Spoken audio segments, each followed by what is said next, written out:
Kita ada 3 ya yang punya pemerintah adalah Museum Mangkurat, Museum Wasaka, sama Museum Rakyat yang ada di Kandang. Bismillahirrohmanirrohim. Sekarang kita akan masuk museum. Ke lantai dasar dulu, lewat samping di belakang tangga itu. Assalamualaikum warahmatullahi wabarakatuh. Selamat pagi, semoga sehat semua dan selalu mendapat petunjuk dari Allah Subhanahu wa Ta'ala. Ini kita berada di lampu merah Jalan R.O. Ulin dan di depan itu Jalan Ayani KM 33. Jika ke kiri ke arah Banjarmasin, kita akan ke kanan ke arah Banjarbaru, untuk mendampingi siswa di Museum Lambung Mangkurat Banjarbaru. Dan alhamdulillah kita sudah berada di Jalan Ayani sebelum jembatan penyeberangan ini.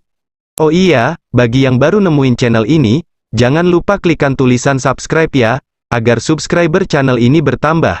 Agar saya tetap semangat bikin video. Oke, terima kasih bagi yang telah subscribe.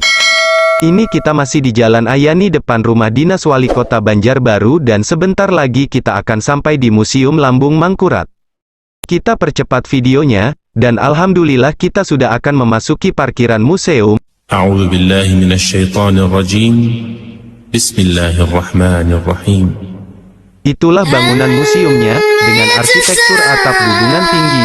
Kita cari tempat parkir dulu ya. Agar tidak jauh jalan kaki, kita akan coba cari tempat parkir di dekat pintu masuk museum.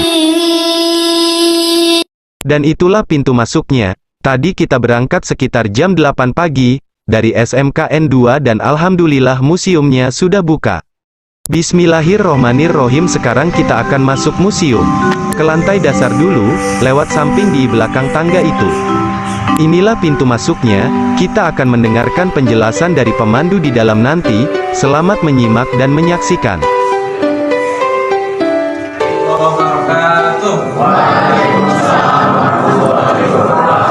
Oke, baik adik-adik sekalian yang saya banggakan dari anak-anak sekolah menengah Kejuruan Negeri 2 Banjarbaru ya dari sekalian. Saya mengenalkan kearifan lokal, mungkin saya sedikit perkenalan dulu dan mengenalkan apa aja sih yang ada di ruangan, apa aja sih yang ada di Lambung Mangkurat. Setelah itu barang-barang apa saja sih yang ada di Lambung Mangkurat ya.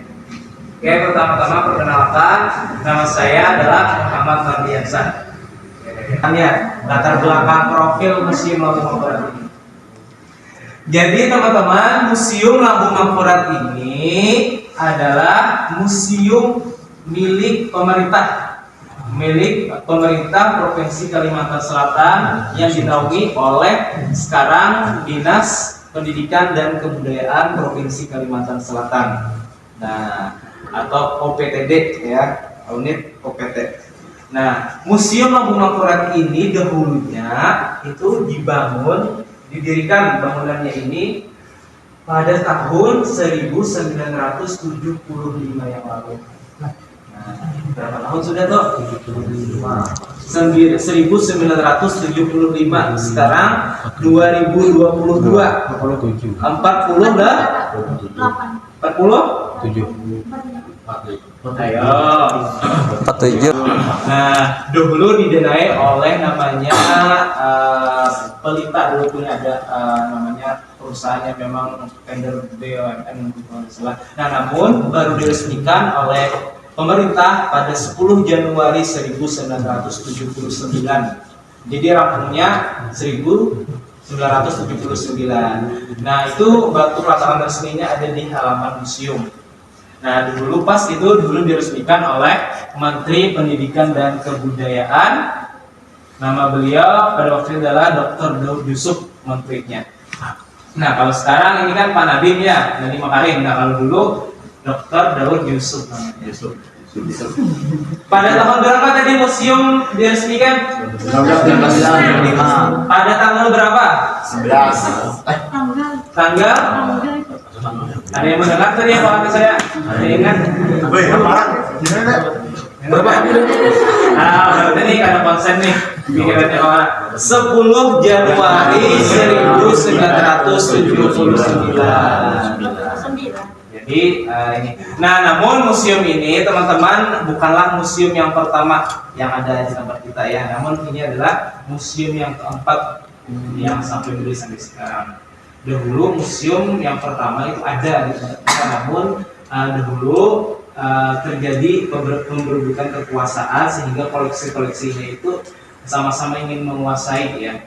Dahulu museumnya itu ada di daerah Banjarmasin di Jalan Merdeka. Kalau sekarang dia di halaman Masjid Sabila Raya Mutahin. Namanya Borneo Museum. Itu pada tahun ini 1907.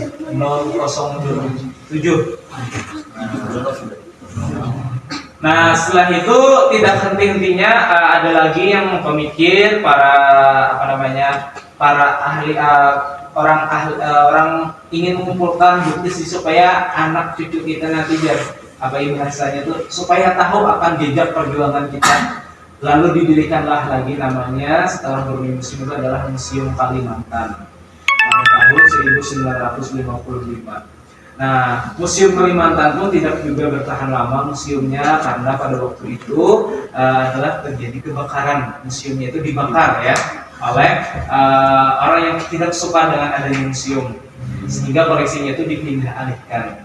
Nah, namun juga museumnya itu tidak henti ingin supaya ada penempatan nih koleksi-koleksi yang dahulu koleksinya tuh kebanyakan punya Kiai Haji Amir Hasan Bondan yang ada fotonya tuh di atas yang di ruang atas maksudnya. Nah, beliau itu adalah seorang tokoh pencetus pemikir pembuat museum. Nah, setelah itu baru didirikan lagi adalah namanya Museum Banjar. Nah, Museum Banjar juga tidak bertahan lama, lalulah ada Museum Mampu Mangkurat ini sampai sekarang dan bisa dinikmati oleh masyarakat ya yang kemudian. Nah, tapi Museum Mampu Mangkurat ini ada lagi sekarang ini kan tiba-tiba pada 1991 ada didirikan Museum Wasaka yang ada di Banjarmasin. Nah, itu baru saja teman-teman itu diresmikan atau didirikannya pada 1991 ya. Di sana khusus tentang museum perjuangan. Jadi tentang museum perjuangan itu adalah perjuangan para pahlawan kita. Nah, yang ada di gambar nih. Itu ada di sana. Kalau di sini umum semua tentang perjuangan, tentang ada istiadat, kearifan lokal gitu ya. Tentang tinggalan sejarah ini ada di sini karena di sini adalah salah satu museum sementara yang paling terbesar di Kalimantan Selatan selain museum yang ada yang lainnya. Museum yang lainnya itu ada Museum Perlawanan Hulu Sungai Selatan itu ada di atau Museum Rakyat ada di Kandangan. Jadi museum kita ada 3 ya yang punya pemerintah adalah Museum Mangkurat, Museum Wasaka, sama Museum Rakyat yang ada di Kandangan. Nah, berhubungan dengan yang tadi kita perspektif kearifan lokal. Kearifan lokal kita banyak sekali ada istiadat di tempat kita ya. Baik itu dalam salah satunya mata pencaharian, kebiasaan orang setempat di daerah tempat kita dan suku-suku yang tinggal di tempat kita, bukan hanya orang Banjar. Banyak, makanya di atas ruang atas nanti etnografi Kalimantan Selatan ada orang dari Cina, ada orang Bugis gitu ya. Nah, makanya ada kerajaan Magetan. Nah, apa sih salah satu kearifan lokal mata pencaharian di tempat kita? Ada ketren namanya, ada khusus di sana. Yang pertama itu adalah Manulang Hitam. Manulang Hitam itu adalah salah satu dulu kearifan lokal masyarakat mata pencahariannya yang biasa umumnya dilaksanakan atau digawi oleh masyarakat untuk kebutuhan hidup atau untuk mencari penghidupan gitu ya. Nah, karena di sana orang Manulang Hitam itu adalah nanti dia bekerja atau bergotong royong mencarinya. Hasilnya pun juga nanti dibagi rata. Jadi ada yang bagian melingga, nah, ada yang bagian menabung, ada bagian yang masuk ke dalam sumur gitu ya. Makanya tidak ada kan dulu berita orang Manulang itu bisa terkubur karena risiko orang Manulang tadi berat kalau dia orang bagian pelabuhan lah dahulu, sampai hilang-hilang dia orangnya, karena kalau orang mendulang intan itu biasanya tanahnya itu kan dikeruk sampai ke bawah. Makanya di daerah ada sana tuh daerah Palam situ, Danau Sera tuh ada kalau bisa kayak gubangan, kayak pokoknya kayak laut jadinya. Nah itu karena salah satu orang mencari intan. Yang kedua ada lagi namanya orang berburu dan meramu, mencari iwak, mencari burung, atau di orang menyuar. Kenal lah orang menyuar. Menyuar itu menggunakan lampu dulu, menggunakan minyak gas, minyak tanah. Nah, lalu biasanya menggunakan ketekan, nanti ke sungai. Nah, malam, tapi mencarinya malam, karena malam itu kalau di sungai itu ikan itu dia akan ke pinggir sungai lah, dia akan tidur. Jadi sangu untuk mencari ikan. Nah, salah satunya itu adalah untuk menunjang, untuk mencukupi kehidupan adalah berburu dan meramu, mencari kayu galam dan lain-lain. Ada juga arifan lokal di tempat kita kalau mata pencarinya adalah orang berpandai besi. Tahu orang pandai besi itu apa? Nah, bola parang, bola kapak, bola pisau. Siapa yang tahu pandai besi itu sentralnya ada di mana di Kalimantan Selatan? Ada di daerah Kabupaten Hulu Sungai Selatan. Ada di tepatnya di Nagara sana.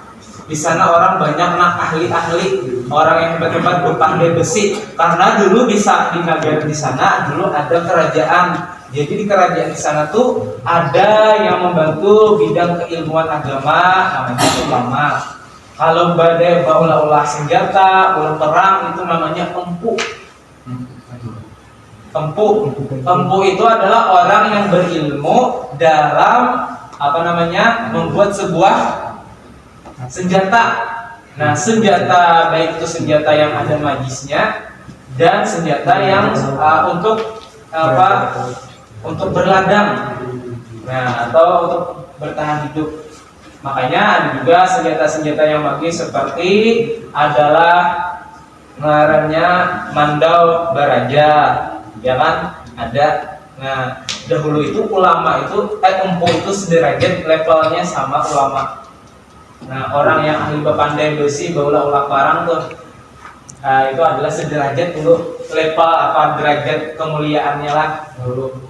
Kalau sekarang kan kayaknya orang pandai besi ini biasa aja, karena mungkin orang sekarang tuh hanya olah besi aja tapi gak ada punya keilmuan.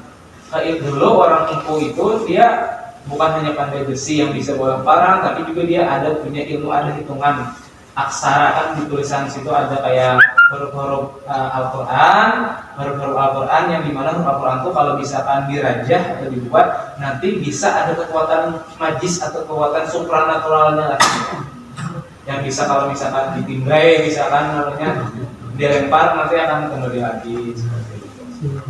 Dan itulah salah satu senjata-senjata seperti mandau, seperti beracun dan sebagainya untuk perlawanan terhadap penjajah dulu. Namanya adalah senjata-senjata tradisional. Nah, dan sebenarnya masih banyak lagi ya kearifan lokal di tempat kita. Namun mungkin itu yang sedikit umumnya di tempat kita ya. Nah, di atas pun juga teman-teman ada namanya daur hidup masyarakat Banjar, mulai dari dia dilamar sampai meninggal dunia. Itu ada urutannya, mulai dia dilamar. Nah, dilamar itu sebelum dilamar ada namanya bersusuluh. Setelah bersusuluh badatang, setelah badatang melamar, mengantar jujuran, setelah berjujuran menikah. Ada kelaminannya, tempat batatai, kita kecananya, ada kelaminannya. Setelah itu dia hamil, upacara 7 bulan. Setelah itu dia lahir. Setelah dia itu lahir, ada upacara bagi mulut. Kita tarik lokalnya. Jadi upacara bagi mulut itu adalah upacara yang dilaksanakan untuk supaya anak ini mengikuti ya jejak kalau Rasul masuk Islam itu Nabi Muhammad SAW. Jadi orangnya itu adalah orang yang bisa bermanfaat bagi orang banyak, membawa kebaikan seperti itu, dan anaknya menjadi orang yang soleh, mungkin yang solehah seperti itu. Dan biasanya kalau orang ada upacara bait nurul itu biasanya dibacakan asrakal berjanji. Yang dahulunya sebelumnya itu upacara bait ini adalah tradisi dari agama Hindu Buddha. Jadi mana agama Hindu itu kalau upacara bait itu ada sesajen dibaca banyakkan mantra. Dengan masuknya Islam, budaya itu tetap dilaksanakan, namun isinya yang diubah sehingga kearifan lokal tersebut tetap terjalin dan terjaga. Yang dahulunya sesajen diganti dengan kiduduk. Siapa yang tahu apa itu kiduduk? Apa aja bahan-bahannya? Beras, kelapa, ya. Nah, macam-macam ya kan. Kalau asal berjanji itu seperti pujian-pujian terhadap junjungan kita Nabi besar dengan Rasulullah SAW. Nah, setelah itu dia bersunat atau kita batamat Quran. Nah, di sini ada kan batamat Quran. Artinya sudah membaca khatam batamat Quran. Kalau dulu itu kalau orang baca ada batamat Quran namanya biasanya kalau dulu di TK Quran kan, di TPA kan. Nah, artinya bukan sambil mengaji ya, tapi mengucap syukur bahwasanya telah selesai dan bisa membaca Quran. Nah, seperti itu. Setelah itu ada upacara berarwahan. Kita kebiasaan kita ada meninggal hari sampai menghaul. Kalau itu adalah kalangan tua, kalau kalangan muda itu biasanya ada yang pada melaksanakan. Nah, sampai di sini teman-teman ada yang ditanyakan kan? Boleh, silakan bertanya apapun boleh. Oke, setelah mendengarkan penjelasan tentang museum, dan melihat-lihat pajangan yang ada di dalam museum, selanjutnya bisa melihat pameran kain dan lukisan. Dan jangan lupa juga untuk cuci tangan ya. Demikian video kali ini, terima kasih telah menonton, moga ada manfaatnya. Assalamualaikum.